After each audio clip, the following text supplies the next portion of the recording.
How's that for a slice of fried gold? Oh, you think this is a fucking costume? This is a way of life. I'll be back. Just a flesh wound. I'm not gonna hurt you. I'm just gonna bash your brains. Take your stinking paws off me, you damn dirty ape! I'm sorry, Ben. I'm afraid I can't do that. It's alive! It's alive! It's alive! I guess everyone's entitled to one good scare. Well, hello, and welcome to Cinema Shock. This is the podcast that celebrates the stories behind your favorite cult and genre films. I'm one of your hosts, Gary Horne. I'm Justin Bishop. And I'm the growth on your torso. My name is Todd Davis, and thank you for joining us for some much needed therapy in this third entry of our series titled The New Flesh, the Body Horror of David Cronenberg. Are you the torso growth, or like that guy's like neck thing, that like icky neck thing? I like she opens the thing like wings and it's coming out of her so you're the fetus, you're her rage, you're the rage fetus. I'm the rage fetus. Let me go ahead and update my profile. No longer a writer comedian. Just the rage fetus, just certified rage fetus. That is a actually great bio for your certified rage fetus. Man, what part did we say? This is part 3. Yep, part 3 of 6. 3. So after this, we'll be halfway through this series on David Cronenberg. Obviously, not his entire filmography, because he's got about after this series is done, there's probably another 10 Cronenberg movies that we could talk about, and we probably will one day down the line. But we got other things to move on to after this, so we'll revisit him. But yeah, it's bumming me out. I'm really digging the guy. I never realized how much I liked him. Yeah, I'll be honest. I'm probably going to continue watching more David Cronenberg movies once this series is done, just to keep the train going. Because I like the vibe. I like the vibe of his movies. They're incredibly unique. I think there's something about them.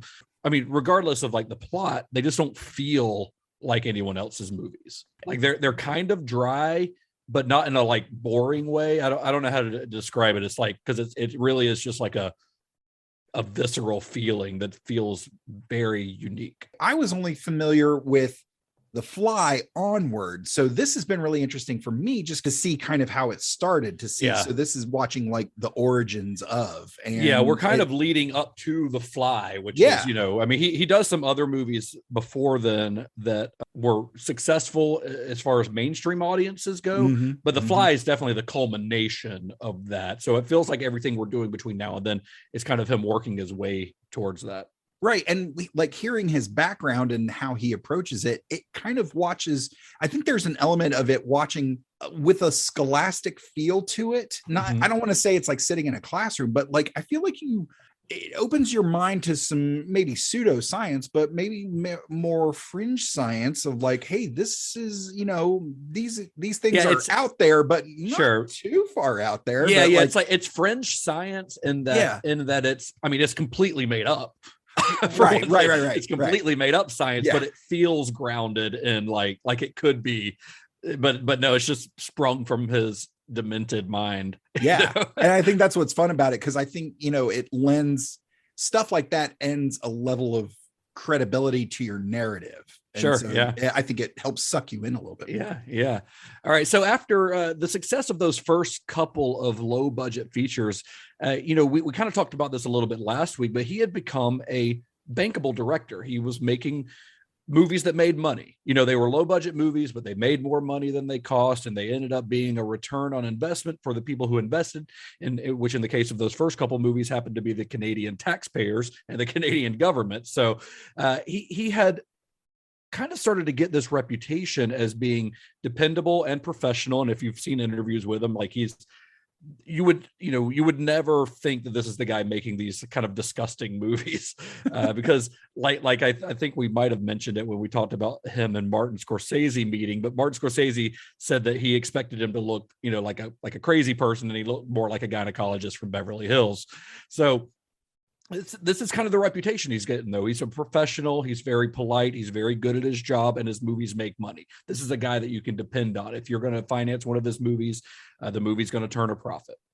So that puts him in kind of a unique position after the release of Rabid, because in Canada in the late 1970s, everyone suddenly wanted to invest in films thanks to this newly installed tax shelter law. So the years between 1975 and 1982 are kind of known as the tax shelter era, a time when filmmaking in Canada began booming because the federal government allowed investors to deduct 100% of their investment in Canadian feature films from their taxable income. Oh, nice. Yeah. So wow. Anyone who had the money to invest in it are going to do it, because that's a huge tax break. And so this new law results in a massive increase in Canadian film production. So to give you an idea, in 1974, 3 movies were produced in Canada as like Canadian films. Mm-hmm. By 1979, that had increased to 77 films. Holy just in the year 1979. Now compare that to America. Around the time, America was doing about 90 to 100. Okay. Which still, though, that's, I mean, the population of America is vastly bigger than Canada. It's a lot of trees in Canada, a lot of moose. Are moose allowed to make films in Canada? They don't have a lot to invest, honestly. So for a film to qualify for this, it had to be at least 75 minutes long, so feature length. It had to have at least one producer and 2/3 of the above the line creative team who were Canadian, which means the director, the writer, like the upper members of the crew. And at least 75% of the production and the post-production had to be conducted in Canada. And there were a lot of good movies that were made during this time. There were a few good movies that were made during this time as a result of these new laws. You've got Ivan Reitman's Meatballs, which was a huge break for him. It obviously eventually led to him doing Stripes and then doing Ghostbusters. So Meatballs was a big deal. Paul Lynch's Prom Night. We all know Prom Night, the slasher movie with Jamie Lee Curtis. Peter Medek's The Changeling, which is another outstanding horror film. And Bob Clark's Porky's. I don't think Bob Clark was Canadian, but he was working in Canada for most of his career. These films were all created under this tax shelter system. As you can imagine, there were also a lot of movies that were produced during this time that were just hot garbage, stuff that was filmed quickly and sloppily, basically just to make a little bit of money, and basically as just nothing more than a tax shelter.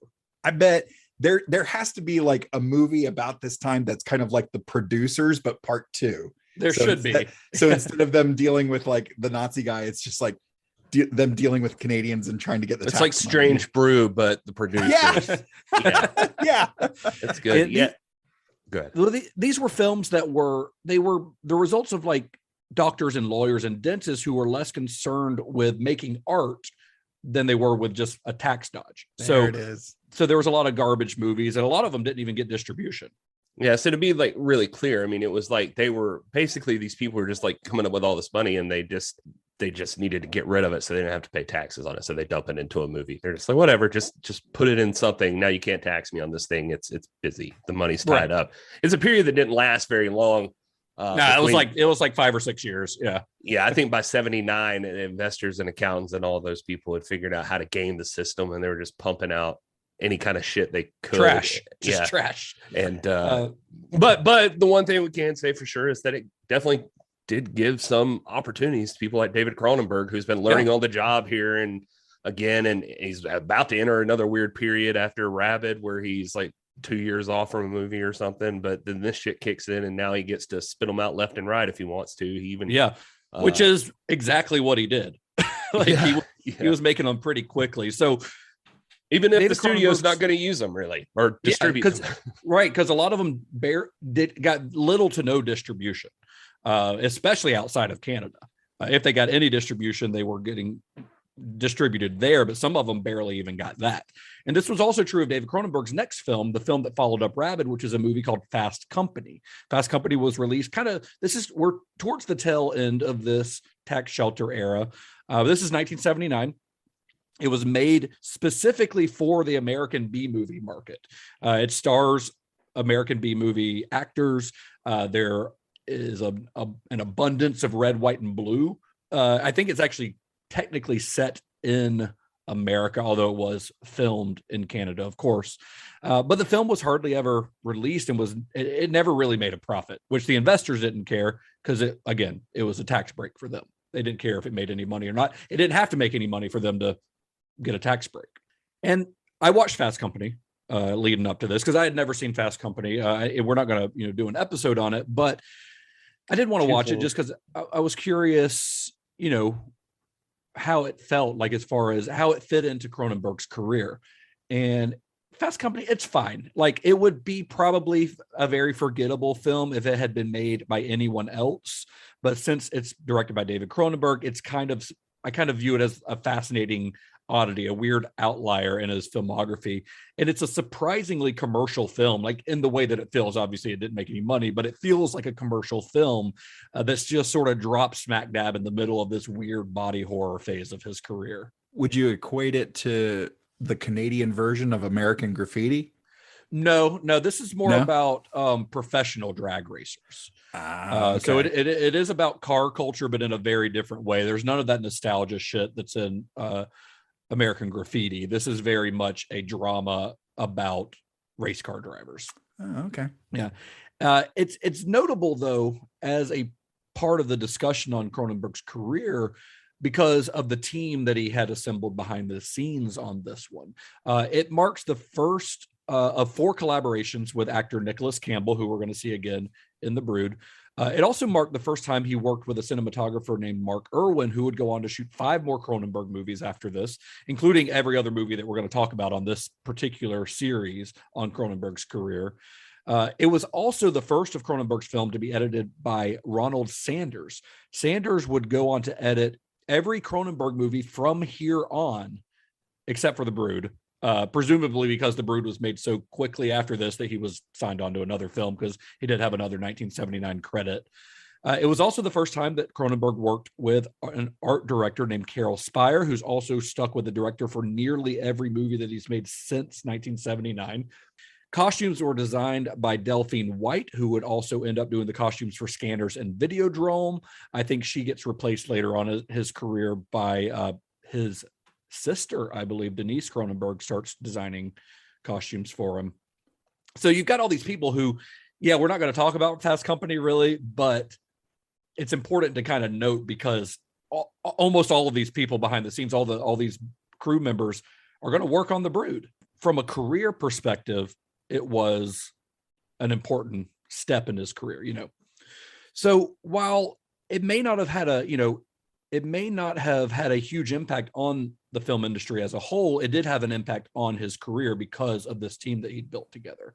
And it wouldn't take long until this group of people started working with him again, because his next film was released less than 3 months after Fast Company. And it's widely considered by most critics to be Cronenberg's first truly great film. And that, of course, is the subject of today's episode. We're talking about The Brood. They come from the unknown, and they're here now, hiding, waiting to strike. You can feel their presence all around you. Never before have you come this close to the edge of terror. Never before have you faced anything so strange and sinister, so bizarre and unnerving. Never until now. David Cronenberg's The Brood. Are you ready for me, Frank? I seem to be a very special person now. I'm in the middle of a strange adventure. I want to go with you wherever you go. Do you? Yes. Then look! The Brood. You can run. You can hide and hope they won't find you. But you won't escape.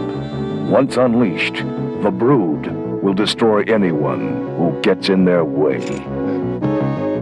David Cronenberg's ultimate experience in inner terror, starring Oliver Reed and Samantha Eggar. The Brood. They're waiting for you. I actually watched Fast Company as well. And did you?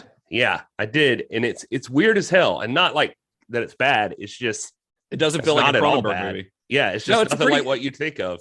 Yeah, except for that scene where the guy pours motor oil on the girl's titties.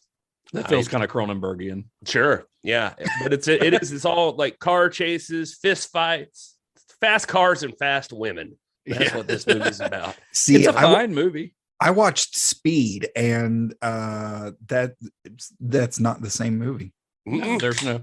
It is not. No. Although I kind of was hoping someone would pour motor oil on Sandy Bullock, but on Sandy, yeah, but not like in a sexual way. Just kind of like, all right, shut up.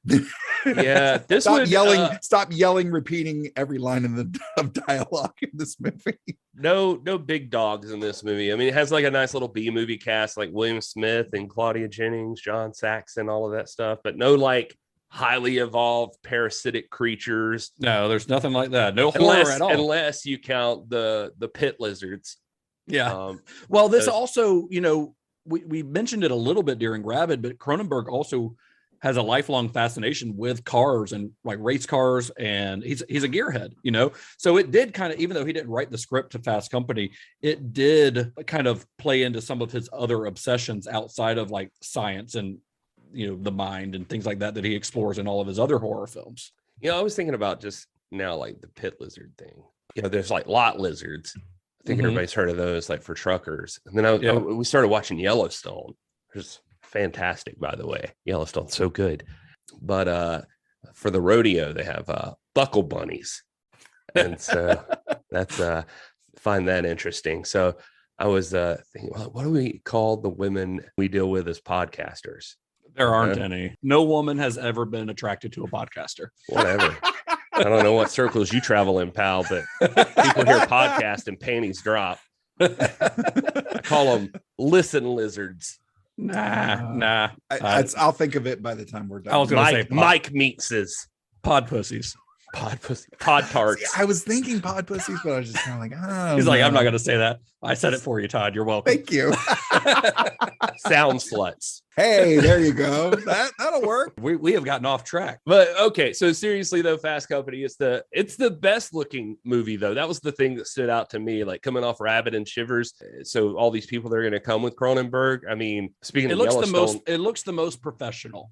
Yeah, like speaking of Yellowstone, it looks like Yellowstone has like a movie pilot. It feels like it could be like that. It could have been a series or something. Like it was. Yeah. It's just kind of a straightforward story. But man, I really did like the cinematography and everything, and was thinking about that. And then just Cronenberg, like good for him. He's got steady work. He gets to shoot 2 movies back to back, and getting to do a movie about car racing. So you feel good for him. He's getting a paycheck too. Yeah. So when Cronenberg was approached about writing another script that could be developed into a genre film, he didn't really have a story in mind. So he just starts writing. And when he started writing, he says the story just pushed its way right up the typewriter. This is a quote from Cronenberg, by the way. Of course it is. Says, I really don't think I had any choice. It was like automatic writing. It's my most autobiographical script, and I was very compulsive about writing it.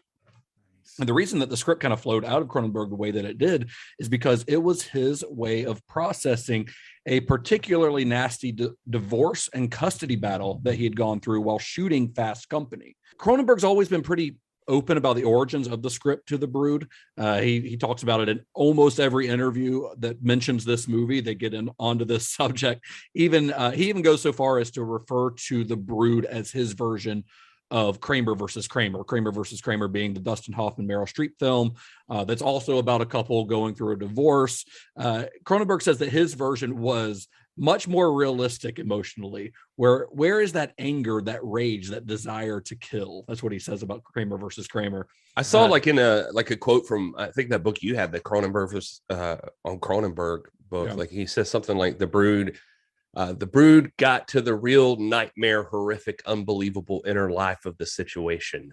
Yeah. I'm not being facetious when I say I think it's more realistic, even more naturalistic than Kramer versus Kramer. I felt that bad. It was that horrible, that damaging. That's why it had to be made then. It wanted to be made full blast. Yeah, it's almost like he could not help it. Like he said, he was compulsive about writing it. It was almost like he had to purge all of these emotions onto the page. And Kramer versus Kramer, I think it came out actually after The Brood, the same year, 1979, but Cronenberg knew of its development and he was familiar with the novel that served as the source material for the movie, because that had been released a couple of years earlier.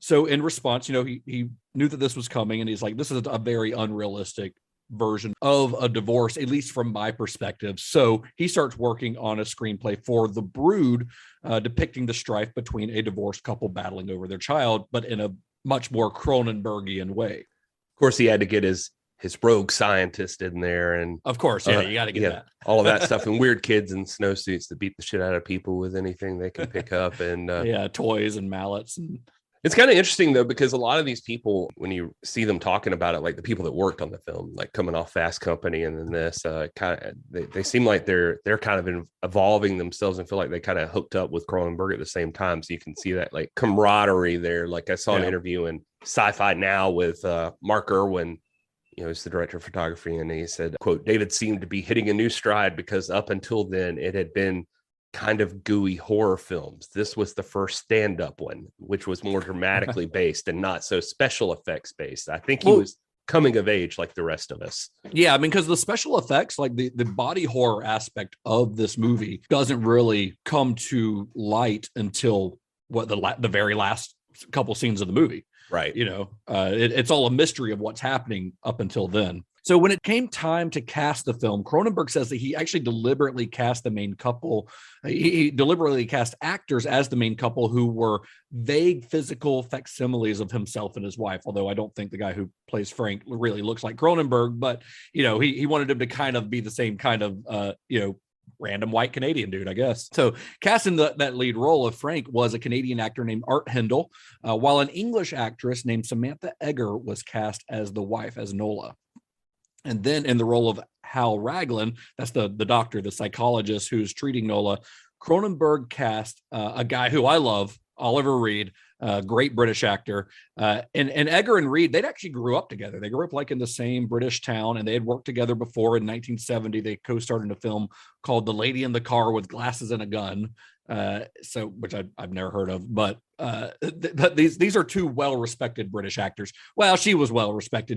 He's we gonna go in on Oliver Reed. I know we are. He's a bit of a wild card. We'll get into it in a minute. Yeah, he's something else. But they had so watchable though. Like, God, he's awesome. Yeah, I would take back my statement from last episode about Cronenberg and his leading men. If he were the leading man, I mean, he kind of is, but kind of is. But I'd say what you said about leading men for the previous two movies still applies to Frank. Yeah, I agree. But yeah, supposedly he and Egger, Oliver Reed and Egger, or when they would work together before, they had a romance. I was reading a little bit about that. Yeah, and it was kind of they called it a jilted romance. And he would go to her hotel room at night and like knock on the door. And I think it was Irwin again, in one of his this quote. He said, "What was interesting about the tension between Egger and Oliver Reed was that they had, as it turned out, a history. They'd come to fruition and gone their separate ways.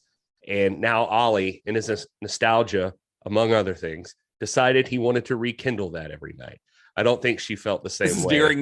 During the filming of this movie. Right. He said, so it was very evident on set that she wasn't interested. They would go on to say, like, maybe it worked out for the best, that there was uncomfortableness between the two of them. Yeah. I mean, they couldn't have gone on for very long because as we'll discuss, she was not on set for very long. So with The Brood, Cronenberg was given his biggest budget yet, about $1.5 million on this one, which allowed him to cast name actors like Egger and Reed. But the tax shelter law stipulated that the film could only have 2 non-Canadian actors, and one of them had to be paid less than the main Canadian actor. The main Canadian actor in this case, I guess, being what's his name, that played Frank. Oh shit, I forgot his name already. Art Hindle. Art Hindle. I've watched so many interviews with this guy, you'd think I'd remember. That just shows you exactly the point we were making earlier. Right. So presumably Egger was the one to have the smaller payday, not Oliver Reed, of the 2 non-Canadian actors, because her role only required her to be on set for about 3 or 4 days, which of course would have kept her fee a lot lower. Also, Oliver the patriarchy. Oh yeah, that too. Yeah. let's not forget. In the interview on like the Criterion, she actually says like it was Monday through Thursday, because she said she was like filming Fantasy Island at the time, and she would go from like on the show she was marrying Ricardo Montalban, and then she had to fly out immediately after shooting into 38-degree Canada and bust ass till Thursday next to Oliver Reed and then back for the next weekend. Yeah, she seems like one of those people though that like tries to have fun. Like she talks about being on all these different movies that she got to do, but with the opportunity popped up to do a musical, she's like, oh, I want to do a musical. And then it's like, if it's a sci-fi movie, oh, I'd like to do a sci-fi or a horror movie. Let's do that. Yeah. So Oliver Reed. This is a guy who I hope we'll talk about him more on this show one day, more of his movies, that is. Most modern audiences probably know him best as the old gruff gladiator trainer named Antonius Proximo in Ridley Scott's Gladiator. That was actually his last film before he died, but it's a great memorable role, but probably his most high profile for most audiences here, at least here in America. But Reed, he'd gotten his start in genre films. His first significant role was in Sword of Sherwood Forest in 1960, which was a Hammer Films production directed by Terence Fisher. Terence Fisher was like Hammer's go-to guy, a legendary director. Fisher liked him a lot, so he also cast Reed in his first starring role, which was 1961's The Curse of the Werewolf, of course, another Hammer production. And Hammer liked him. The suits at Hammer liked Reed a lot, so he ended up appearing in a bunch of their movies throughout the early 60s. And then throughout the 60s and 70s, Reed made several films with Michael Winner and with cult filmmaker Ken Russell, including Russell's infamous 1971 film The Devils. And I do want desperately to talk about Ken Russell on this show one day. I really want to do a Ken Russell series. He did Tommy, which also has Oliver Reed in it. He's just a fascinating director. Unfortunately, The Devils is hard to find. It's streamed on Criterion and on Shudder briefly over the last couple years. Like for a few months it was available, but there's no good physical edition of it. Like, I don't know what's going on with that movie, but it is very hard to find, but it is a fascinating film. You really feel like we're in the age of like no film should be hard to find. Yeah, there's something with the rights, I think, and there's a lot of controversy regarding The Devil, so it's very possible that it's actually been deliberately suppressed. But it's if you ever get a chance to see The Devils, it's great, and Oliver Reed is on like another level in that movie. It's really outstanding. Well, if they out there suppressing it, I'm stubborn. That makes me want to see it. So. Yeah. So I'm not going to go through Reed's like entire filmography here, but suffice to say, he was a pretty big star in England during this time period. There was even talk that Albert R. Broccoli and Harry Saltzman were eyeing him as Sean Connery's replacement as James Bond when Sean Connery was ready to leave the role. He'd have made a decent Bond. But that tells you how, and especially when he was younger and he wasn't as hefty as he is in this movie. He may not have had. He's got a scar on his chin, which you can see in this movie. That might have even been before that. I think he was in a bar fight. I think he got stabbed with a bottle.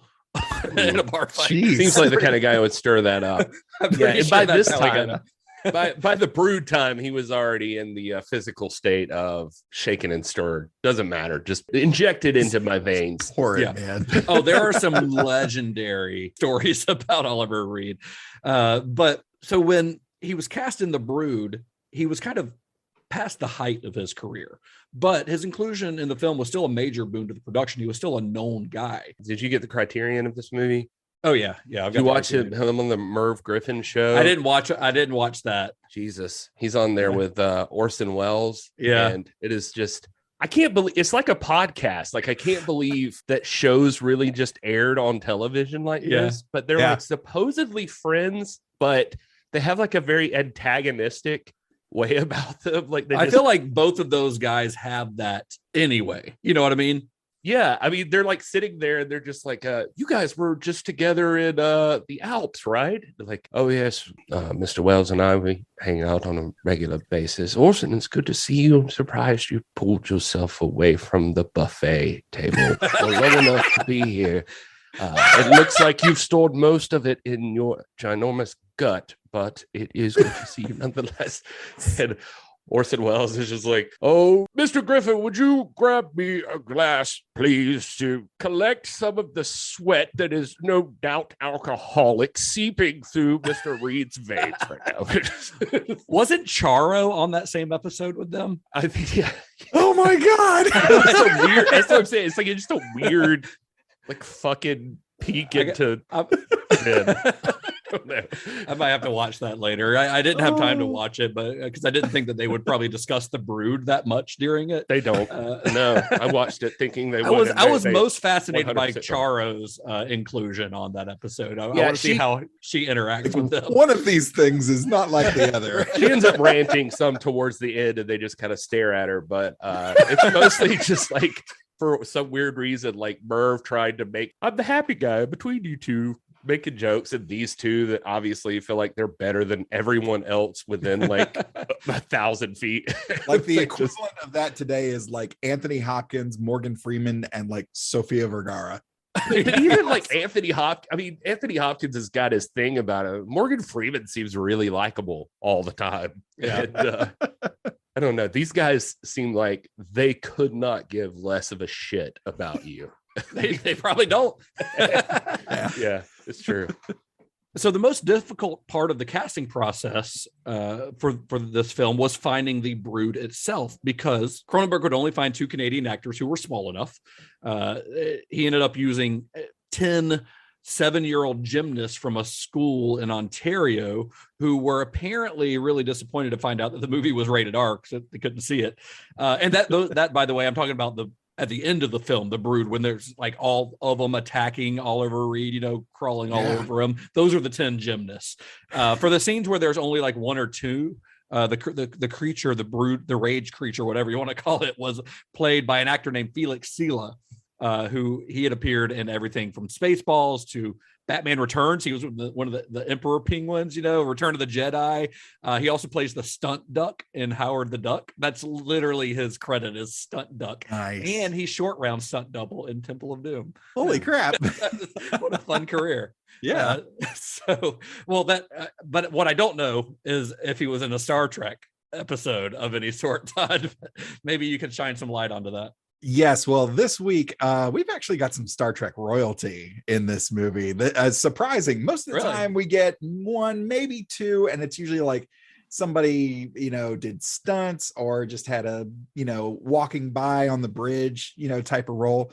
But actually besides Mr. Cronenberg himself, Felix Sela, who plays the creature, he was in the Star Trek pilot in February 1965. He was in the cage as the Telosian. Now he was uncredited, right? But yeah, he was in the very first episode of Star Trek to ever exist. Exactly. That's cool. The pilot that was rejected by NBC. Yeah. Yeah. Wow. He was in the cage. And then Miss Samantha Egger, who plays Nola Karavith, she was in Star Trek The Next Generation season 4 episode 2 that was in 1990, the episode titled Family. Now, if anybody's out there familiar with that particular episode, it's actually considered to be the third part of The Best of Both Worlds, where Jean-Luc Picard gets assimilated by the Borg. Yeah. After the events of that whole 2-parter, which was huge in not just Star Trek history, but like television production history, the third part is this episode called Family. Wow. where the Enterprise is being repaired and space dock and everything, and he actually goes back to the family vineyard. He goes back to the Picard family vineyard, and there's his brother and his sister-in-law, Marie Picard, who is played by Samantha Egger. And it's wow. Honestly, if you watch Best of Both Worlds and Family as a trilogy, it's really great because you get to see Patrick Stewart's an amazing actor. If there's any question about it, watch Family. And it will seal the deal. Like, it is a fantastic episode, and she's wonderful in it. That's awesome. I had no idea. I know I've seen that episode, but it's been decades, literally, probably since I saw it. And that's like cool. for an extra little tidbit, like watch those 3 episodes right before revisiting Generations, because the storyline there from Family kind of ties into that movie, and it's a lot of fun, and it's a great That's cool. One of my favorites. Yeah. Anyone else or just, that's it. I mean, if you're going to only have two, like those are really solid. Those are pretty big entries. That's awesome. Yeah. That is fun. Yeah.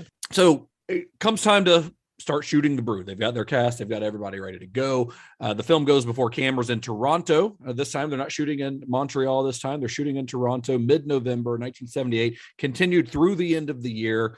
And as we mentioned earlier, cinematographer Mark Irwin, our director Carol Spire, they returned to work with Cronenberg again after doing Fast Company with him. The editor on this one was a guy named Alan Collins, who has almost exclusively worked on Canadian films and definitely had some like exploitation movie cred, having worked on Night Call Nurses and Private Duty Nurses for producer Roger Corman, the latter of which, of course, starred Shivers lead Paul Hampton. We mentioned that on that episode. And one of the most notable contributors, though, to The Brood, in my opinion, is composer Howard Shore. Howard Shore is a legend, I think. I think he's a legend. He's the guy who provided the incredible scores for Peter Jackson's Lord of the Rings films, which are some of my favorite movie scores of all time. If he had never done anything else other than those, he would be a legend in my book.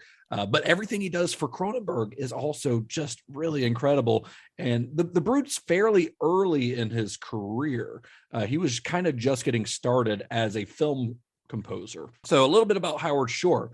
He was born in Toronto, 1946. He began studying music when he was about 8 or 9 years old, kind of a child prodigy. He worked all the way through, middle school, high school, playing in the school bands and things like that. His first big break in his career, though, came in 1970 when he became the music director for a Canadian sketch comedy show called The Hart and Lorne Terrific Hour. That show was short-lived, but it began Shore's partnership with a fellow Canadian by the name of Lorne Michaels. And then Shore would, of course, go on to be the musical director for the first 5 years of Saturday Night Live from 1975 to 1980. That really, I will not pretend to be the SNL savant that Justin's wife is. Yeah.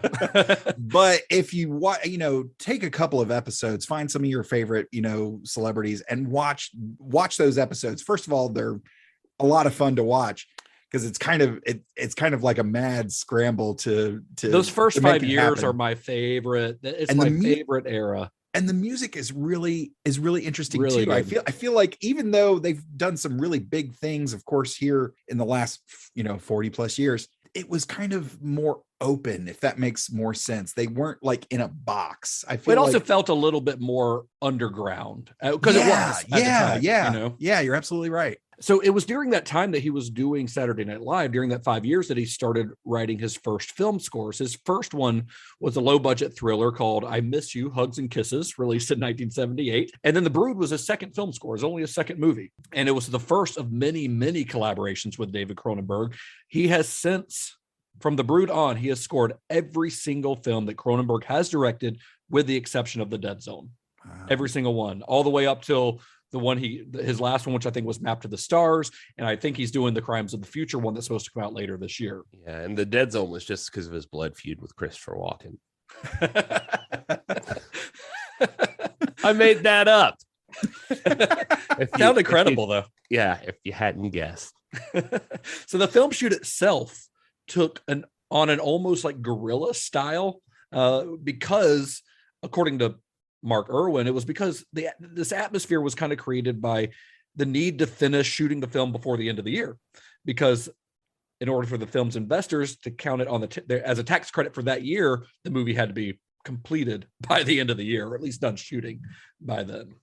Yeah, they'd have to. Yeah, like Pierre David, the executive producer. I mean, he was the one who kind of got it made. It was like kind of uneventful. He just had it on his table. He said, but he was because the guys at Cinepix like turned it down for whatever reason. Yeah, and he said, you're not really worrying about funding at this time because investors were essentially just trying to hide their money in the film system. So you always got options, but he was, had somebody that was looking to sink some money into stuff. He sees The Brood and is like, man, this is good, if not better than literally anything else I have. So let's make this. And so they start shooting it in November and they've got until the end of December to finish it up. Exactly. Yeah. So he says you got to hustle. He says Cronenberg was as organized as he'd ever seen through anything. So I think he goes on to, they're going to work together for like 3 movies, if I'm not mistaken. Yeah. Yeah, that sounds about right. And Irwin also says that the shoot taught him a lot about shooting night for day, which is very unusual. We see a lot of day for night shoots in movies, especially lower budget ones. It always looks kind of crappy. Like it kind of looks like they lightened the scene, I think. But night for day it's pretty rare, at least I think. At least I'm not aware of it, maybe. But maybe it's just easier to do. I'm not sure. But the way that he would do this is he would shoot scenes that were clearly in the daytime. You know, a scene in front of a lake where you can see this full sky where you obviously can't hide that it's during the day. But even if they have to shoot a different angle for the same scene, but the sky wasn't visible, like let's say you've got your characters up against a wall, they would choose to shoot that later because the days in Canada are very short. This is winter. This is December in Canada. Very short time frame of daylight hours. So if they didn't have to shoot it during the day, they would push it off till it was dark, and then he would shoot night for day. Yeah, which sounds like a real hassle. And they're like, like you said, guerrilla style, it's going all over. But Irwin says like he gets like a lot of people in shoots when he uses that trick, like later on, or how to organize those things. People are always like, how do you learn that? And he's like, you don't want to know. It's not fun. It's not fun. But Mark Irwin, by the way, other than doing like Cronenberg films, go look at his filmography, man. It is, first of all, it's kind of all over the place, but he does a lot of horror movies, but he also does like Passenger 57. He did RoboCop 2. He did Scream with Wes Craven. He did New Nightmare with Wes Craven. He did several movies with the Farrelly brothers, like There's Something About Mary, Me, Myself, and Irene. He's like, if you look at his filmography, you've heard of every movie that he's shot. They're all, I mean, some of them are not great movies, like say Steel. but you've heard of them all. It is someone's favorite movie. It's Shaquille O'Neal's favorite movie, and nobody else's. You're gonna tell me that he likes Steel more than Kazam. We were on the set of Steel, and he wanted to shoot. Is that your Shaquille O'Neal impression? I understood it. It made sense. He wanted to shoot night for day, and I was like, well, all right, man, let's shoot. I love that he has a Shaquille O'Neal tucked away, just ready to go, available for parties, bar mitzvahs, corporate events. His theme song should be always ready. Yeah, that's a reference to a conversation we had before we started recording this. So it's going to play great on the show. So other than having to kind of scramble to shoot these scenes, the shoot itself was fairly uneventful. But there was a little bit of drama caused by none other than Oliver Reed.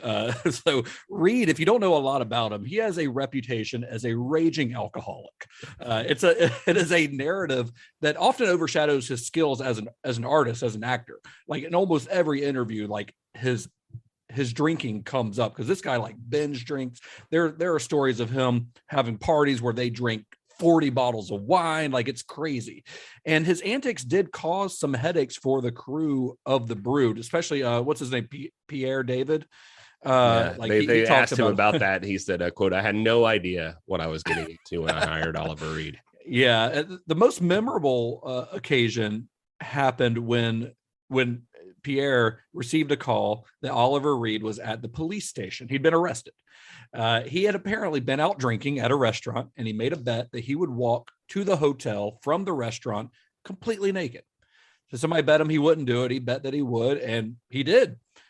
Which, of course, he's walking down the streets of Toronto buck-ass naked, and let's face it, hammered drunk, and the cops picked him up. Pierre David talks about picking him up at the police station, and he just had the police like all laughing at his jokes and stuff. He had entertained them, but it was kind of a hassle for him to have to go bail him out. Excuse me, sir. RCMP here. We noticed your loonies and toonies hanging out, and we'd like you to come down to the station if it's not too much trouble. That'd be great. So you mean to tell me that you're a police officer? My piss is harder than you. Well, you're certainly entitled to your opinion, sir. I wouldn't dissuade you from that, but we're going to need you to come down to the station, please.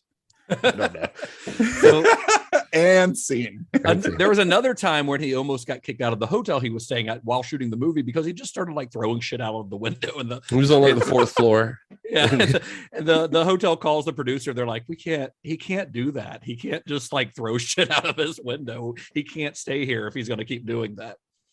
Mark Irwin said he said Ollie was not the kind of guy who would listen necessarily, but he actually did respect David Cronenberg very much because David Cronenberg had written the screenplay. And so he also he is known by everyone who works with him. When it came time to work, he was very professional.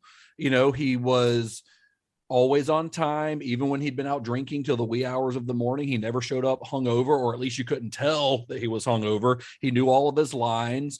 The actors and the crew all say that, when it was time to film, he was a consummate professional. Yeah, they said there were two people at first it was his bodyguard who was also a stand-in, and he would help him with his lines really closely. They said they would work back and forth.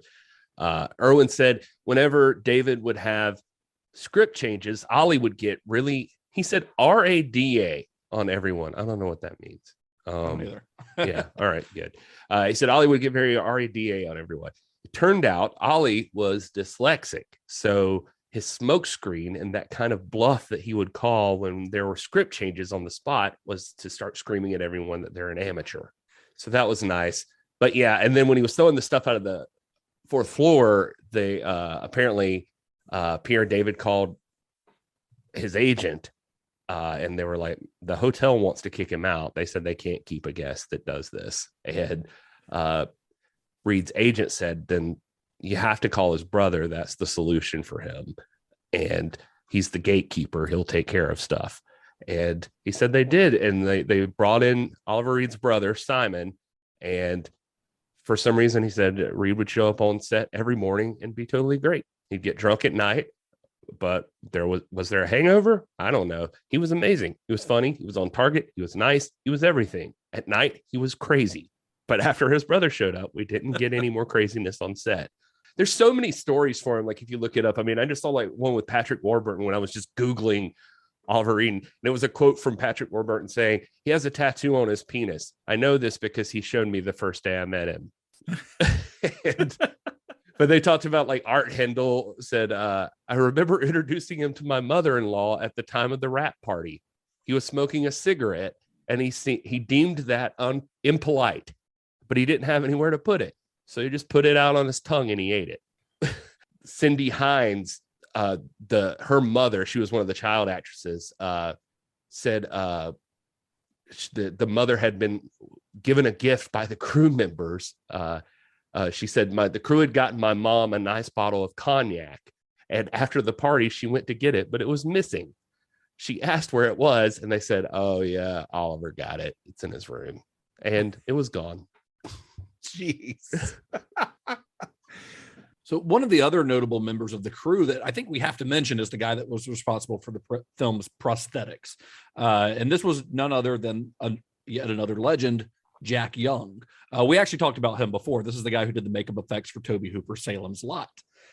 So he had done, the Barlow mask on Salem's Lot, which that was actually the film that he did right after The Brood. But he had gotten his start back in 1939 doing uncredited makeup work on The Wizard of Oz. That was his very first job as a makeup artist. And he had worked on movies like Walking Tall and Apocalypse Now. And he didn't work for long after The Brood. I think he made 2 or 3 more movies after this before retiring. But yeah, another kind of legend that was working on this little fairly low budget Canadian horror film. I'm going to say, that's not a bad resume. No, Apocalypse Now. No, you're doing pretty good. Yeah. There was a lot of cool like effect stuff on this movie just in general. Like I know I saw Eggers talk a lot about the the big final scene for her, like just the but it was like condoms. They had cut the tips off the condoms and filled it with, she said, I don't want to know what, but then they would like stick them to me in places and they were just having a good time with it. Like, yeah, it's probably corn syrup and yeah. Yeah, and at least on the blood and stuff, it was the stuff that was weird to me, and I remember even saying this to my wife during the filming or during watching the film, was that the kids that were involved. I was always like kind of freaked out by like these little kids being around, like in the classroom scene where the teacher gets killed. Yeah. And I'm like, how, like, that is fucked up, but traumatizing. Yeah. But Irwin says that it was purposefully jovial circumstances. He said David had his quote is said David had a light touch when it came to that scene. Not that it was a frivolous scene, but he was aware of Candace's age, who was the same age as his own daughter. And so he was very light and playful with the kids. David and the first AD really went out of their way to ensure it wasn't portrayed as something lethal at all. When it's all cut together, of course it is, but the kids did not experience any trauma. Yeah, I mean, that's the case a lot on these horror movie sets where, you know, what we see as the final product is vastly different from the experience on the set. A lot of times they're just having a lot of fun. People are joking around. It's all about how it's presented. You add the music, you add the sound effects, you edit it in a way. But on the day, it's, you know, it's not like you're actually seeing someone get murdered. Yeah, hopefully. Except for being around Oliver Reed. Erwin says it was uncomfortable for the kids. The young gymnastic team of girls aged 5 to 8, they'd never been on a film set before, and Ollie was really loud and they were very frightened of him. What made it worse was the mask they had on would not come off easily, so they had to eat lunch with the mask on, so they were all just bent out of shape. But in the scene where Dr. Raglan goes in the bunkhouse to retrieve Frank's daughter Candace, he says they get agitated, they start jumping on him and stuff like that, which apparently he enjoyed, but whatever. Anyway, it said the kids wanted nothing to do with Oliver Reed. He smelled like a distillery. He was yelling. These kids were not going to jump on him, much less attack or go near him.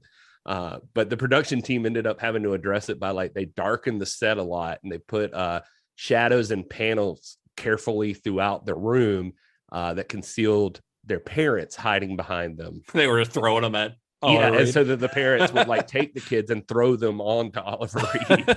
And Oliver Reed would treat them like puppets, like they were attacking him. And he said the parents were very helpful. But he says when you look at the scene now, it's very choppily edited because it was hard to get things to flow very well. I think it worked pretty well in the end.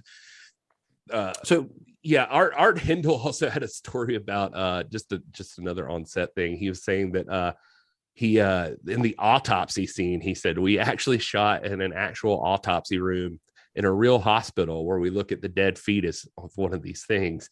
We had finished what we intended to do, and David said to me, why don't we go grab a shot where you're coming through the door? Just go out that door, we'll frame it, and you come back in. So I went out there, I closed the door, and I'm waiting for action. And suddenly I felt kind of funny. I turned around and realized I'm in a storage room for corpses. So there I was waiting for action. And for some reason, there was a delay. They were tweaking lights or something. And it seemed like I was in there for hours. I love the guy who plays the coroner or whoever it is that's doing the autopsy. I just love his line delivery.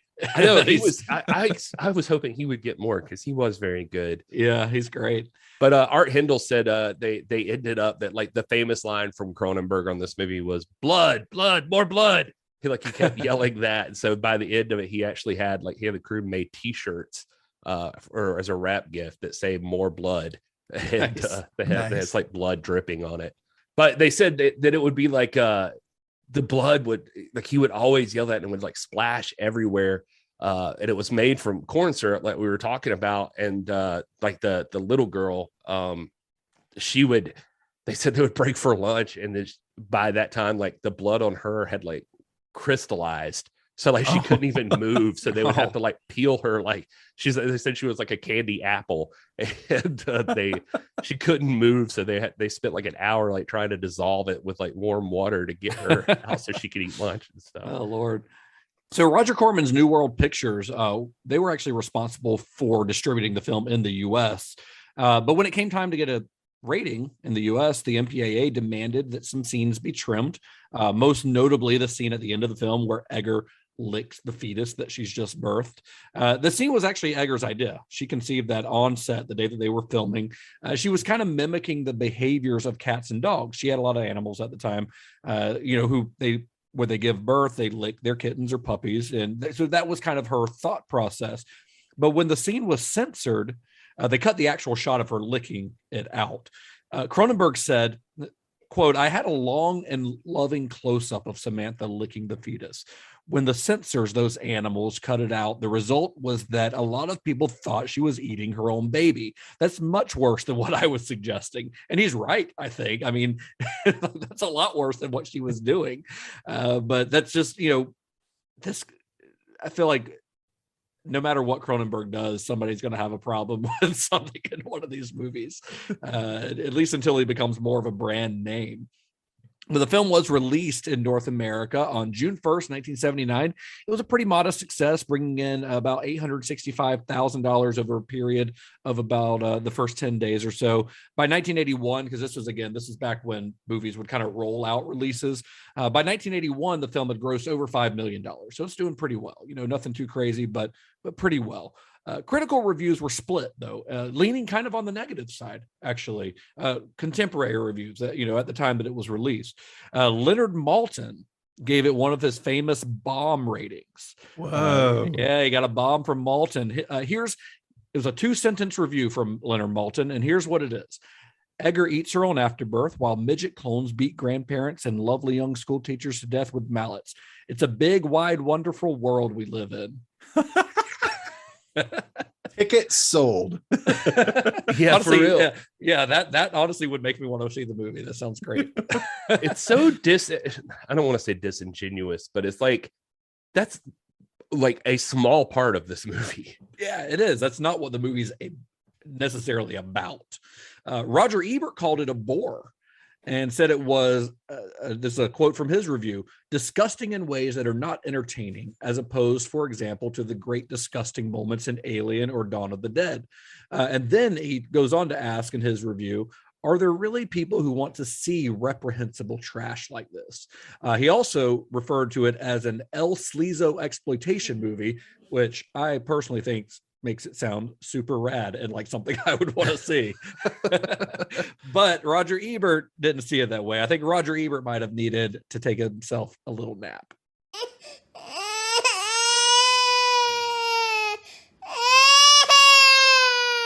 Oh, yeah. Him along with lots of critics on the internet. And so David Cronenberg, back then and now, he's bound to piss some people off. But people on the internet are rarely wrong. Or angry. They're usually typing reviews at 3 a.m. and they should be taking a nap, is what's happening. This review says, a really sad attempt to make a movie. 90% just plain boring. Disjointed attempts to build drama and suspense failed miserably. Why does Hollywood put out this kind of trash? A really sick shrink makes all his patients even sicker. There's no continuity throughout the movie on which to build a plot. The last 8 minutes reveals that the wife, apparently abused by her mother and not protected by her father, can produce human mutants by some kind of weird hermaphroditic process. No connectivity. At the end, the weirded out daughter has a look in the last scene that opens the sequel door. Our only hope is that this movie is so bad that no one will attempt to make a sequel. They didn't. Yeah. This review says, just plain boring, totally overhyped, contains spoilers. That's the title of it. I don't know if they're saying the movie contains spoilers or their review does. Performances and direction as well as screenplay are just simply mundane. There's barely a shred of the sleek, polished talent we have come to recognize as David Cronenberg, and what we have instead is some sort of mishmash of some of the better aspects from classic American horror movies as seen through the obviously tired eyes of this writer-director.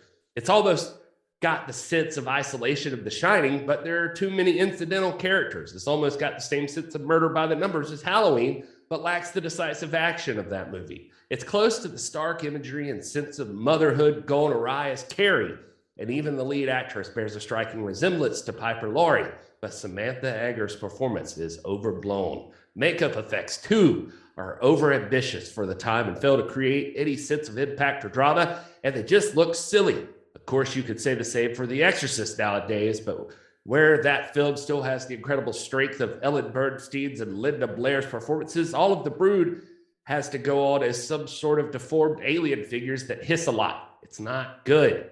In short, where a movie matters most, the brood fails wholly to deliver, instead regaling us with 90 or so minutes of unfulfilling cinema. A note on the subtext: it's difficult to feel any sort of respect for the social commentary contained herein. Sure, topics like the state of the nuclear family and the negative effects of a mother's love are riveting things when handled properly. Unfortunately, with the package and presentation are so obviously hollow and overdone, who could care less about subtext? I couldn't. That was I only actually read that one because it was remarkably- extra long, and It was remarkably well written, but everything they said was wrong. That's what I thought too. Let's see. This is shorter, angrier ones. Grace says, "Why would you make this when you could just save people a lot of time and money by simply saying you hate your ex-wife?" That's a fair point. Didn't get the point across quite the same way. Sarah says, small spoiler, 1 star because of the Brood babies. They whipped a very heavy ball at this guy's head, and I thought that was impressive. But the main guy had absolutely no personality at all, and I didn't like that, which ruined the rest of the movie for me. Desi says, despite having Oliver Reed playing a brooding asshole, deformed, murderous clone children that look straight out of Don't Look Now, a weird child actor who wears a prairie dress and unbelievable 70s decor and fashion, this movie is somehow really, really boring. On the plus side, it's only 90 minutes, and the ending becomes extra demented when you know that this film was inspired by Cronenberg's divorce. My condolences to former Mrs. Cronenberg. And Matt Grillo says, the Brood is style over substance, ideas over story, and in the end, a lot of nothing. It's the first film I've watched this year where I felt I had wasted my time, where I actually gained nothing by watching it. It isn't even scary, which is the bare minimum a horror film should aspire to. Instead, the film's chief vehicle of terror is this gross out, which is the lowest level of horror. The character development is nil. We only learn what we're told. No one is dynamic. Everyone is sort of dumb in the kind of way an underwritten screenplay renders them. The atmosphere is cold, distant, but only in a way that makes the whole thing alienating. We can't really empathize with anyone. The plot isn't propulsive, muddling along only to conceal an idea which is neither very interesting or that plausible, if not vaguely misogynistic. There are some good attributes, but they're buried in the whole wretched mess of it. Oliver Reed's good as an ambiguously bad psychiatrist. The opening scene, a public therapy session, was to me the high point of the film, and that is it. And that was. I love that opening scene that they talk about, because if you've never seen this, you don't really know what's going on. Like, is this some sort of like play? Like what, Right. you know, it's really hard to tell what's going on until you kind of realize it, you know, as the scene progresses. But it really plays out almost like a 2-person play, because they're on a stage, they've got an audience, you know, and they're speaking as if they're playing parts, because Oliver Reed's character is playing a part of this guy's, you know, abusive parent. So it's a really great opening to the movie, I think, that makes you just like immediately you're a little drawn confused. in. Yeah, you're drawn it definitely in, draws but you you in. don't. Yeah, you're drawn in because you're curious as to what's going on. But you know, it's very intriguing. It's a really great way to start a movie, I think. Oh, well, I just want to say I disagree with all those people. I like this movie a lot. Yeah. Like a lot. Like a lot. I like it a lot. I thought this very, movie very topical impression there. I was impressed by how much I liked this movie. I thought It's a great movie. Looked cool, and the atmosphere was great. And again, it's kind of slow, but I think It's pays only off slow in that there's not a lot of like horror action. There's a lot of atmosphere, but it's not slow in that it's boring in any way. Now, if you're watching this and you're waiting for something to, you know, a bunch of like scary, you know, monster scenes or whatever, you're not going to get that. That's not the type of horror movie that Cronenberg makes. None of his movies are going to do that. But it's never boring. When people say something is slow, like some of these reviewers did, it makes me think that they were bored by it. A movie can be slow in moving the plot, although this one isn't. I mean, it's a mystery, you know, the whole time. I don't find it slow at all. I find it intriguing. It's just not scene after scene of like carnage, which is Well, it's what like some horror fans want. somebody referenced The Shining in one of those reviews, and that movie's kind of slow, but Yeah. like it's It's I don't know. They seem to not think, I guess, I think that their thing was like it's not atmospheric enough like The Shining or something. I'm not going to try to like compare the two, but I thought this movie kept me interested the entire time. And I am tough to keep interested sometimes. I was into it, man. I really, really enjoyed it. And I enjoyed everything. This was your first time seeing it? Yeah, I think so. Yeah. I thought I'd seen it. Like it sounded really familiar, but watching it, I was like, no, I don't think I've ever seen this. These weird, because I didn't know what was happening with the psychoplasmics and whatnot. It's another intriguing bit of made up science from Cronenberg, I think. And it's also, this one is, this is body horror. Yeah, we're talking about body horror, but this one also concerns the mind a little bit more, which is another fascination of Cronenberg's, especially in the way that the mind and the body are not two separate entities. I think that's something we're going to see a lot on Scanners next week, where the mind and the body are intrinsically linked. It's not like they're not. People often think of them as two separate things, but in Cronenberg's world, they are not. Yeah, and it goes back to like the we kind of talked about it last time. Like the Oliver Reed's character is he's not evil.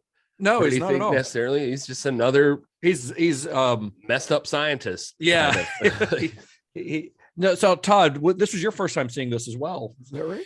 Yeah. This was a first viewing for me, and I, besides being drawn in by that first scene, it was a little slow, just because I was like, okay, we've got this family drama type thing, and there was a little bit of blood when the grandmother got bashed away, and I was just kind of like, okay, like where are we going with this? But like it's and I'm finding, maybe it's because I'm getting older, I don't know, I like a slow burn.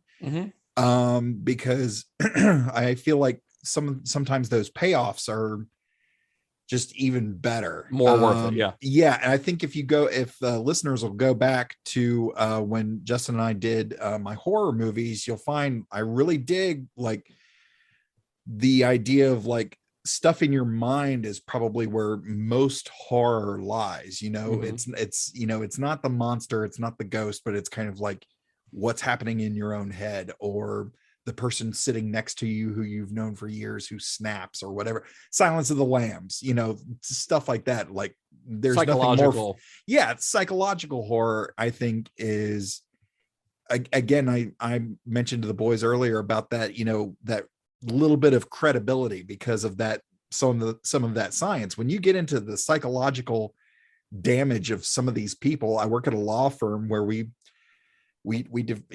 part of our thing is criminal defense. Well, we end up looking at evidence and stuff showing the fragile nature of the human experience, and how these things are so damaging and have not only long lasting effects on the person, but seemingly endless ripples in the water of their actions just rippling out and affecting so many things. So you see that here because like, right. Not only is Nola possibly, I don't think she's consciously abusing her daughter, but she comes from a damaged family. Her parents, their destroyed marriage and the way that they treated her, you're seeing the result of that. It's not just what she's doing, but it's what happened to her. Right. So that's kind of those ripple effects that you're talking about. Now, I will say, it sounds like I enjoyed this movie, but I don't think this might not even be like a once a year viewing for me. I don't think I like it as much as Gary does, but I enjoyed it. And again, I've had a blast with the Cronenberg stuff. Again, I'm looking at these early things as like the prequel to the rest of his career. And it's a lot of fun. It feels like stuff really came together in this one. Like the way together. And maybe that's because it was coming from a more personal place. Maybe. I mean, except for poor Art Handle. Like it's still at this point, his like hero guys are buffoons. Yeah. I don't even necessarily blame it on Art Hindle. I think he just what's he supposed to do? He's just he runs around looking clueless the whole time. He was just written that way, So it's funny to me that someone like Roger Ebert called this reprehensible trash, because to me, this kind of ties into the way that we're discussing this. This is a movie made by a very thoughtful filmmaker, one who's trying to do more than just repulse people. Like he's actually, he's making horror, but he's doing it because he's got something to say. Whether or not you agree with what he has to say, or you using this as his avenue to do so is a different story. But to me, this is more emotionally realistic than most horror films, especially those that would be considered exploitation or El Sleazo exploitation, as Roger Ebert put it. This is from an emotional standpoint, it doesn't feel heightened. It feels real. I mean, even though it's obviously a very heightened situation. The Brood also feels like it's the third part. And there's a writer named Carrie Rickey. She wrote the essay that accompanies Criterion's release of the film. And she calls this Cronenberg's bioterror trilogy, Shivers, Rabid, and this. Each of these films features a male mad scientist who tests his new therapy on a female, which results in unintended and horrific consequences. All three of these movies start off that way. So we've only slightly touched on it during the last couple of episodes on Shivers and Rabid. We did mention it, but we haven't dug into it. But one of the critiques that Cronenberg often receives is that he makes misogynistic films and that he himself is a misogynist. And The Brood made for a pretty easy target for critics who thought this way. One of the critics who was the most outspoken about this was a guy named Robin Wood. I've got a great book, I've mentioned it a couple times, of David Cronenberg interviews. And Robin Wood, I looked it up in the index, and Robin Wood is brought up no less than 7 times in different interviews, either by the interviewer or often by Cronenberg himself. And it's like Wood is his nemesis. This is his Lex Luthor. This is the joke. Robin Wood is the Joker to David Cronenberg's Batman. They're like, they're always butting heads. But nice. Wood, in his reviews, he said that Cronenberg portrayed his dread of women by creating monstrous female characters. But I don't agree with that, because I think that's victim blaming, because the women in these films are the guinea pigs that the male mad scientists use in their experiments. None of them ask for this to happen. The men experiment on them pretty much against their will. I mean, what Oliver Reed's doing is, yes, she's there for therapy, but the result is not what she went there for, but it's the men's actions that turn the women into monsters. The women themselves aren't evil at all. It's the male scientists who have inadvertently transformed them into monsters. Nola, even in this, I don't think Nola is even fully aware that her brood is out killing people. I don't think that she ever really knows it until maybe the end of the film. Yeah, it never. It kind of implies that she doesn't know. It's so weird. Yeah. So the idea that Cronenberg is a misogynist doesn't play to me, because the women, even though they are transformed into monsters, they are also some of the more sympathetic characters in the films. I think Marilyn Chambers' character is probably the most sympathetic in Rabid, but I guess the exception could be Juliana, Nola's mother in this. She's kind of portrayed as a monster. She's a alcoholic. She abused her kid. This is a story about Cronenberg's divorce. It's a story about divorce and about failed relationships, but it's also about generational trauma. This is a story not about one failed marriage, but about 2, Nola and Frank, and Nola's mother and father. And it's also about how the ramifications of her parents' failed relationships scarred her, both physically and emotionally, and about how, and kind of about how the deterioration of Frank and Nola's marriage is doing the same thing to their kid, to Candy. It's because at the end we see she's got that rage in her as well. We see those boils popping up on her at the end of the movie. This is about generational trauma that the cycle has not been broken yet. That was well said, Justin. Yeah. Thanks, Gary. Almost like you had 3 weeks to think about it. Yeah, right. I purposefully skipped over most of the reviews, like in the NAP stuff that talked about the misogyny part of it, just selfishly. Yeah, but it does come up a lot, and it came up a lot at the time of its release. I mean, when Robin Wood curated a festival, I think it might have been the Toronto International Film Festival, he was doing this genre program there, and he wrote an essay to accompany the like a program with essays where he wrote negatively about the Brood, even though he was showing it at the festival. And then he invited Cronenberg to come, and Cronenberg knew their attitudes, and he showed up anyway, because he does not back down. Nice. He really doesn't. He is staunch in his opinions about his own films. I wonder if the shifting gears, I wonder if Roger Ebert saw this as kind of the Kramer versus Kramer, because I'm curious as to his review of Kramer versus Kramer, and juxtaposed with this. Yeah, that I don't know, but I mean, vastly different films, obviously. Art's so weird because you got to be careful to like how you present these ideas and that sort of thing. But I mean, also you can't constantly expect somebody to, what's the way I want to put this, like dilute their emotion, like if they're creating something like this. I mean, he probably is angry, like you said. Where's the murderous rage and all this stuff, this film is the shape of David Cronenberg's rage. This is it. This is his rage manifested, but better to write it into a movie than to physically do something. Yeah, exactly. I mean, it's that way. It's like it's convenient sometimes for people to think that like it's I don't know, even like music or something, like somebody's getting something out or telling a story in a song, and then they think that that's real life. And like, sometimes it's okay, sometimes it's not. Sometimes you can say stuff in a song, and sometimes you can't. And it's like, man, it's, like you said, better it's in the song or in the movie or, than anywhere else. And people have real feelings. Everybody's had feelings of doing something that you don't do. Yeah. And Cronenberg's even said, and we talked about this, I think, on our last episode, but, just because he writes a character a certain way, just because he's writing Nola or Juliana a certain way, that's not a stand-in for every woman on earth. It's that character. And maybe it's partially based on his feelings for his ex-wife, because they had a pretty contentious divorce. They had a custody battle. It was messy. It was not pretty. And this is him putting all those emotions out there. It doesn't mean that he thinks that all women are monsters. Yeah, well, and this is his view on that, especially at an angry time. So it's like, and then sometimes you're pissed off and you think things. So he's supposed to be dishonest about his feelings or how he sees the situation. It's I'm not advocating for like people feeling like they should get racist if they feel that way, but no, don't do that.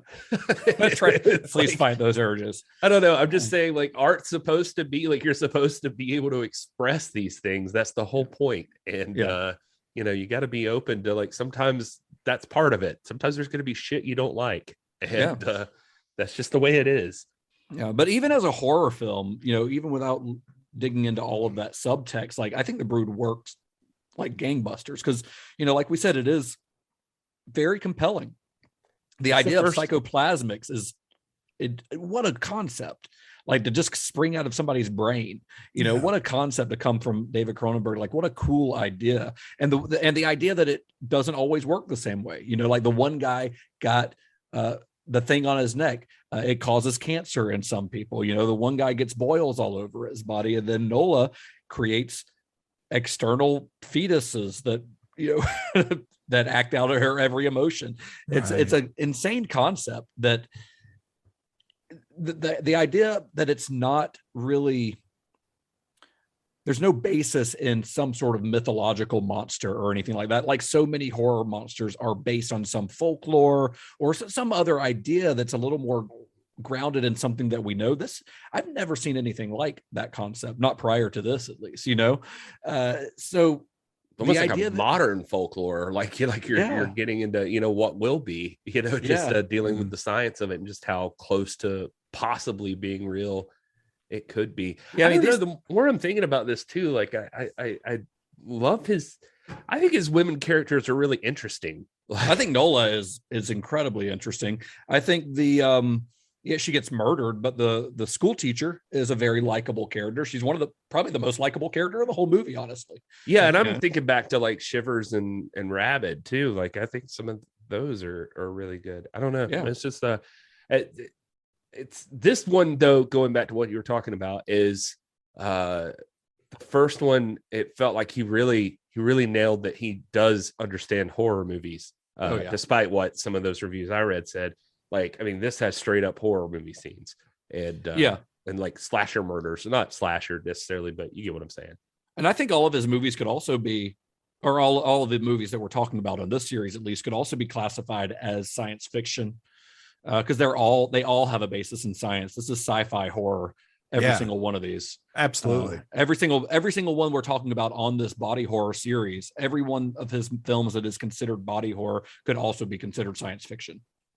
Yeah, yeah, you're absolutely right. And he does go on to make like Existence, which is a straight up sci-fi movie. Like, he does do sci-fi, but he's not one to be pigeonholed. And like I said, and on a previous episode, he doesn't write horror specifically.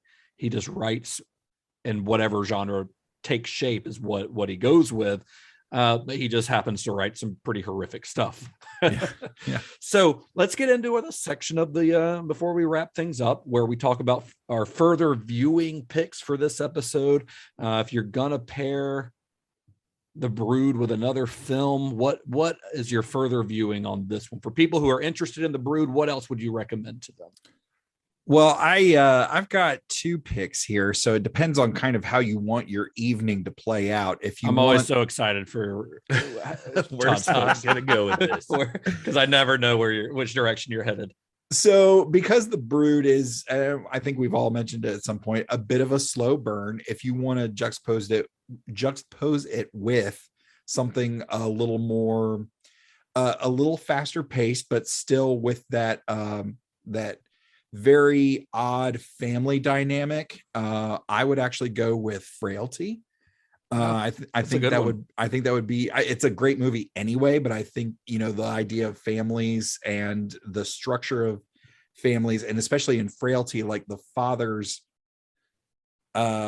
personality over the children and influence on the children in this very it's a high concept thing for a child to grasp, and and of course the ripple effects from that are what fuel the movie. Well, that movie also is very much about mental illness. Oh yeah, as this movie is, and it's also very much about generational trauma, because of the way that Bill Paxton's actions affect his son, which of course I'm not going to spoil the twist at the end of Frailty, but if you've seen it, you know where I'm going with that, and how his actions affect the next generation. Right. The other one I had in mind was Hereditary. Just again, that Same family thing. dynamic, generational trauma, big rippling effects, maybe not in the science realm, but more in the supernatural realm. And Hereditary was actually my pick as well. Oh, was it? Oh, sorry, man. Reason. No, that's great. I love that we're on the same page, because it's the same thing. It's once again, it's about mental illness. Yeah. Once again, it's about multi-generational trauma and multi-generational abuse, not just mother to daughter, but grandmother to daughter to daughter. Right. Just like in this movie. So, like, we're on the same page, Todd. Yeah, that doesn't happen often. Mark it down. It's a red letter day. My other one would be Hereditary. Would be my main one. I think that would make a great double feature with this. I think Rosemary's Baby as another movie that kind of deals with motherhood in a really interesting way. Yeah. And also, Rosemary's Baby is just fucking great. Anyway. Right. Yeah. It's again just a good movie. Oh, it's so weird. I went like a totally different direction. All right. I just feel like who's talking. Yeah. I was like, you're talking about family, mental illness and like familial issues. Look who's talking. The baby fucking talks. Somebody's crazy. Or somebody thinks that the baby's talking. John Travolta. Right. No, I was just thinking like movies that like kind of feel the same to me, I guess. And so I was thinking of stuff like I was going like horror, like just straight horror movies, like Basket Case and From Beyond. Like movies where there's like Basket Case, because there's the idea that this like fucking weird growth and it also is a killer and all of these weird things, and then or he's not a growth in Basket Case, is he? What's the one where he's a growth?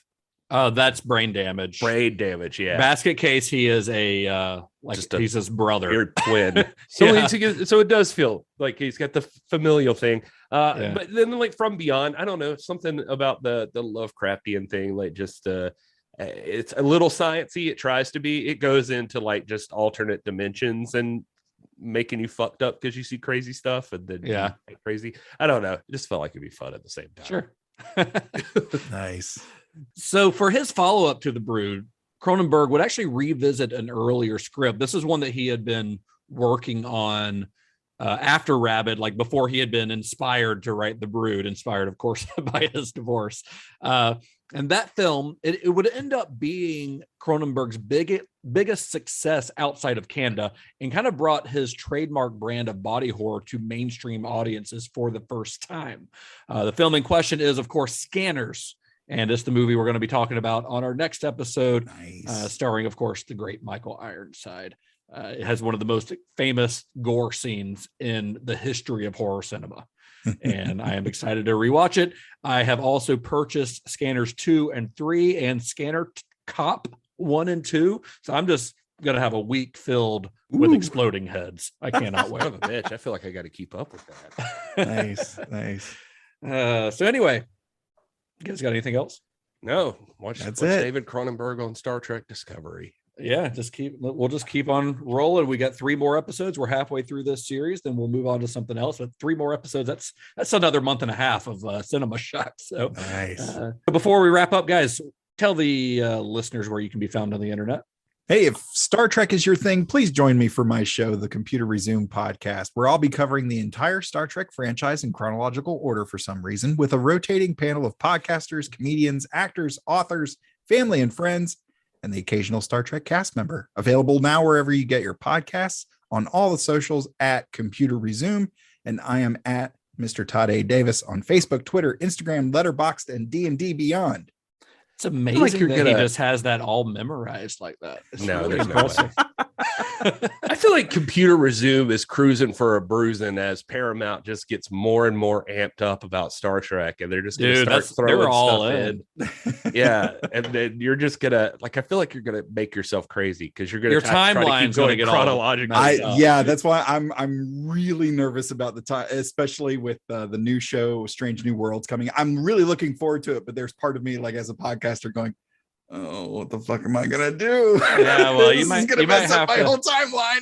You might have to play around with your format a little bit at some point. Yeah, we'll see what we can do. Roll with the punches, Tom. I'll tell you what you do is you get through this series whose name I already forgot. Enterprise. The show that's named after the most famous spaceship of all time. Right. Yeah, that one. That's again, and starring John Michael Higgins. And but no, like it just, I don't know. I feel like you should just go ahead and get through that so that you never have to talk about it again. Yeah, just like ripping off a Band-Aid that takes 2 years to rip off. I know. I actually although it's probably going to grow on you, or maybe it already has. And I mean, I just reached out to Shuttle Pod Show and the Delta Flyers. Both of those shows are run by former cast members to see if I could host a crossover event between the two shows. I think that would be a lot of fun. But who knows? Maybe I'll kick Will Wheaton off the air and I'll take over the Ready Room. Yeah, I'm sure. Good luck. I'm sure. Yeah. That's a very likely scenario. Todd's covering. He's like the world's only Star Trek Enterprise podcast right now, and he's ready to take on Will Wheaton and his empire. Right. Gary, tell people where you can be found. This is Gary Horne on all this stuff. Yeah.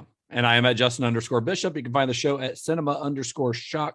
We are on Twitter. We are on Instagram. I am personally on Letterboxd. The show is not, but I do have lists of all the movies we've covered on Letterboxd and everything. So you can find that there, or at cinemashock.net.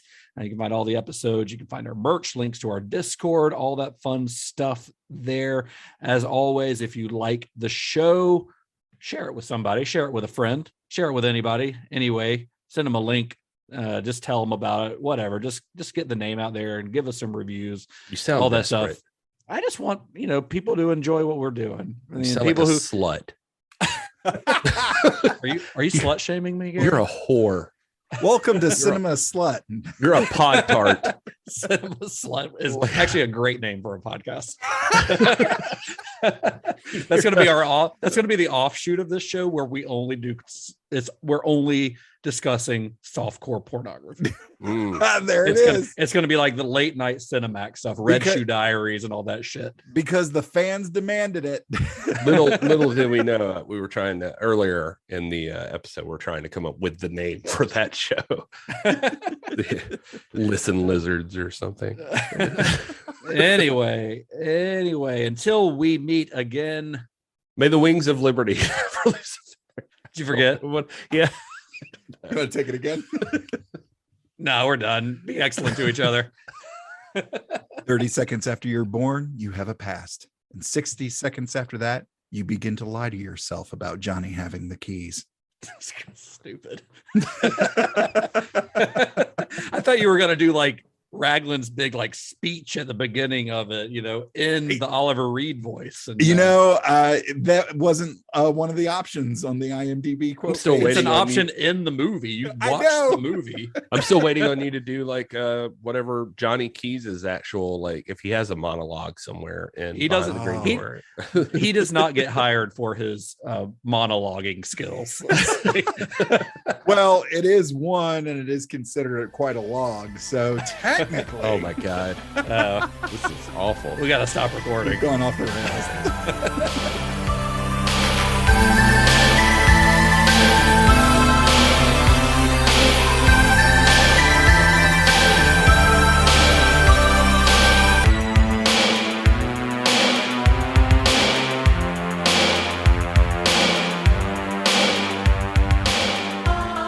Do you know who John Michael Higgins is? Oh, I know that name, but I can't picture it. It's an actor, right? Yeah, he's in like Best in Show and like yeah, Perfect. And yep, I know exactly who you're talking about. Yeah, that guy. He is in the newer Saved by the Bell. He's the principal of high school.